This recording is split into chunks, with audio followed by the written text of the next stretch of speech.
Pontius Pilates. What about the JCPOA that Obama arranged with Iran? A joint cooperation plan of action where they allowed the IAEA, the International Atomic Energy Agency, in Iran into their nuclear power plants, and then randomly, every now and again, because Benjamin Netanyahu's been saying it for over 20 years, Iran's 2 weeks away from getting a nuclear bomb. And then all of a sudden, nuclear scientists in Iran will be assassinated. And it's all come out that the IAEA, the International Atomic Energy Agency, that's meant to be impartial, that's allowed into the nuclear power plants of Iran, were catching the names of these nuclear scientists. Was they passing it on to Palantir and finding out where they lived so that the IDF could assassinate them? That's another question that needs to be answered. But let's move on. Israel is sliding towards anarchy. Regarding Benjamin Netanyahu, how much longer can he survive? He has to keep having wars. Well, Iran now is taking control of the Middle East. It's ironic that a Shiite Muslim country is now becoming the leading Muslim country in the world.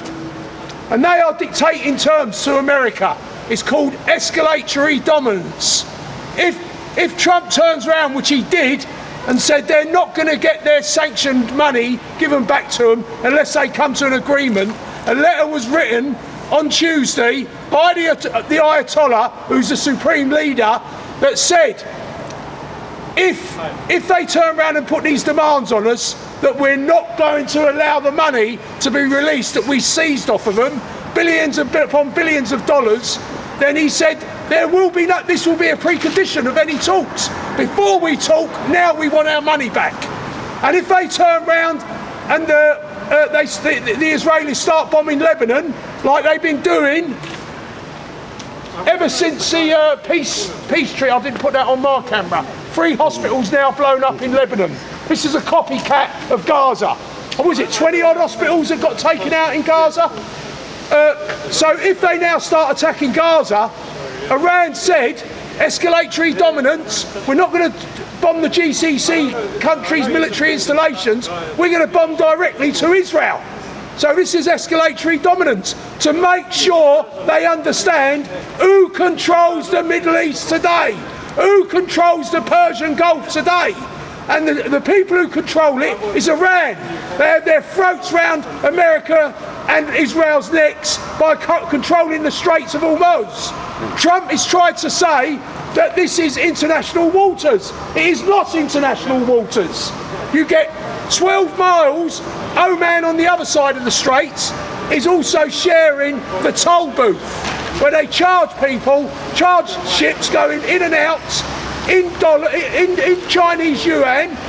So they measure 12 miles of international waters from Oman, 12 miles of international waters from Iran. That's 24 miles. The Iran national team stay in America? Pardon? Why can't the Iran national team stay in America? Well, it's good that you mentioned that, but I'll come back to that, right?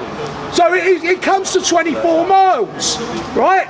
Well, it's only 21 miles across. So therefore, Trump was lying. It is not international waters. These are the territorial waters of Oman and Iran.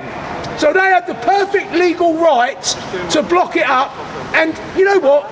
They chose, this is a war of choice that Iran and Israel chose. Iran never ever charged ships for going in and out of the Straits of Hormuz. But obviously they're not going to pay damages for attacking Iran, right, and attacking the Lebanon. So now they're going to charge $1 a barrel. And some of these ships carry 2 million barrels. That's $2 million. But as I said, not paid in American dollars, transferred over to Chinese yuan. This is the end of the petrodollar. And that's called Project Sandman. So getting back to what you said, the Iranian football team have got a badge that they're wearing on their shirts, and it's got 168. That's the amount of little girls that got killed in the Minab Hotel. It is 168. I've seen the badge. I think it's actually on their shirt. But this is their motive for the World Cup. So how about that, to remind the world? How about that? So Israel is sliding towards anarchy.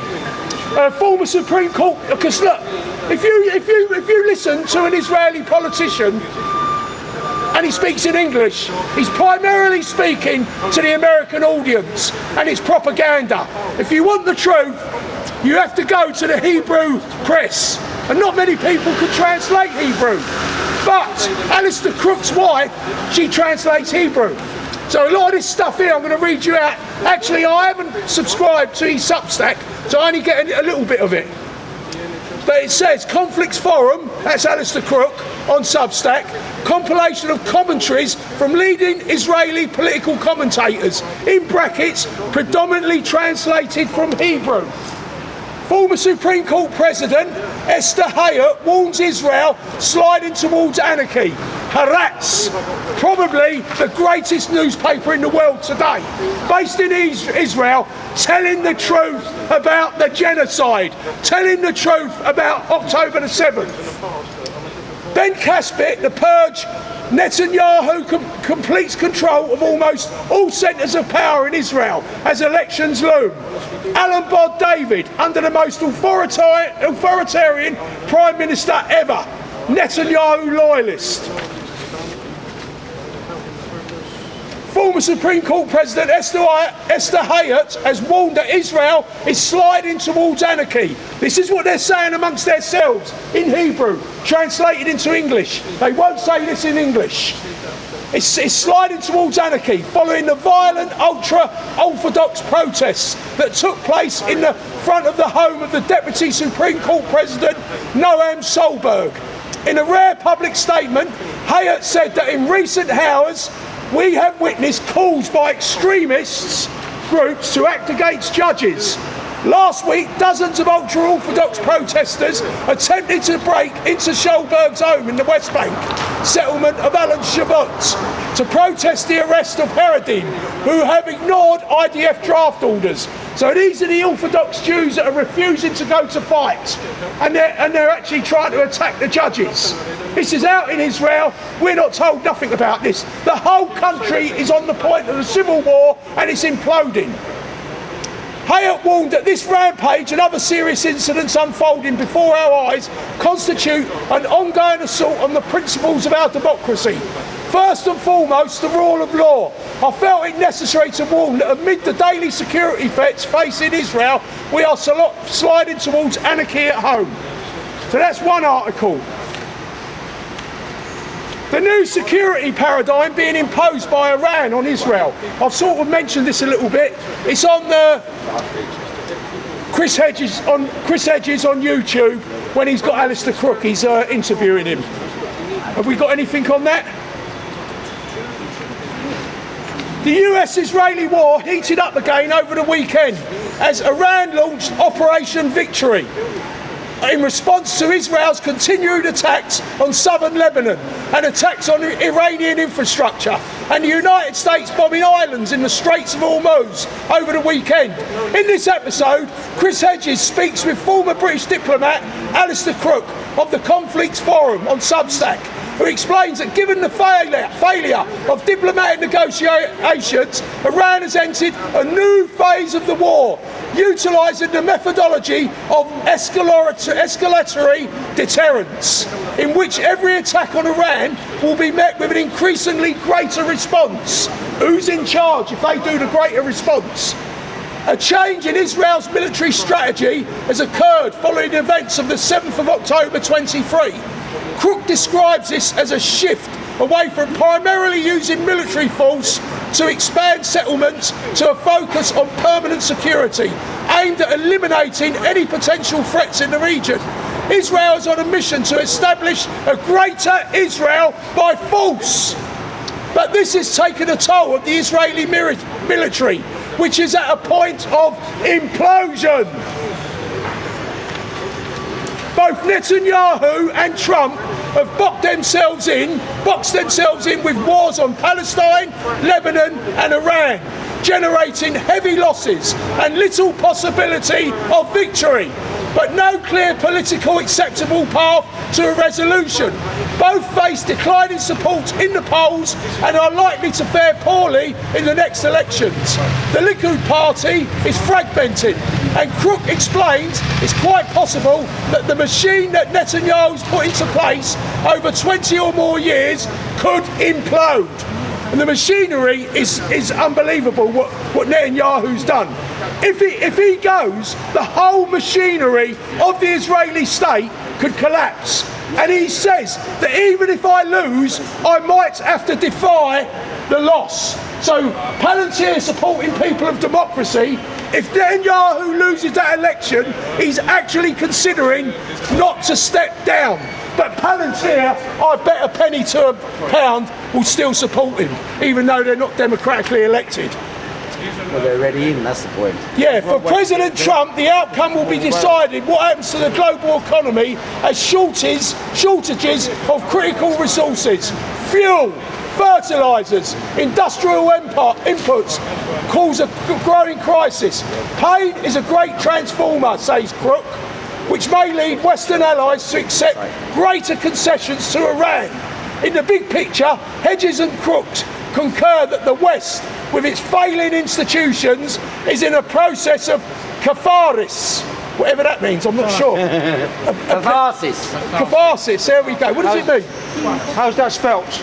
Never mind. What is How's that spelt? They're stuck between a rock and a hard place. There you go. Is that all right? Yeah. A period of decline, which is necessary. They say for there to be any possibility of its renewal and restoration, this is the process we've got to start slowly addressing.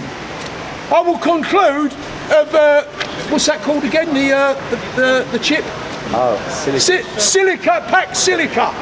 Right now, America pays 6 times more for its energy than what China does. So they cannot do Silicon Valley, making the chips in Silicon Valley. It's too expensive, they won't make any profit. So guess where they've put it?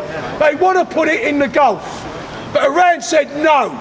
You are not in the Eurasian Club, which is BRICS. Brazil, Russia, India, China and South Africa, and the many more. They have 41% of the world's GDP, right, under PPP, which is purchasing power parity.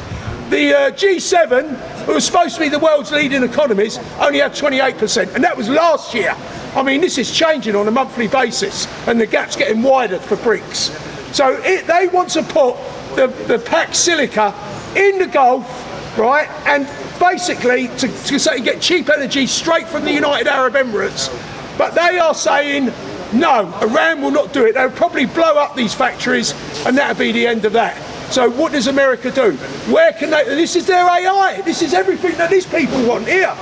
And it's not going to be tolerated by the Iranians because they run the Persian Gulf. On that, I will finish. Thank you. Thank you very much.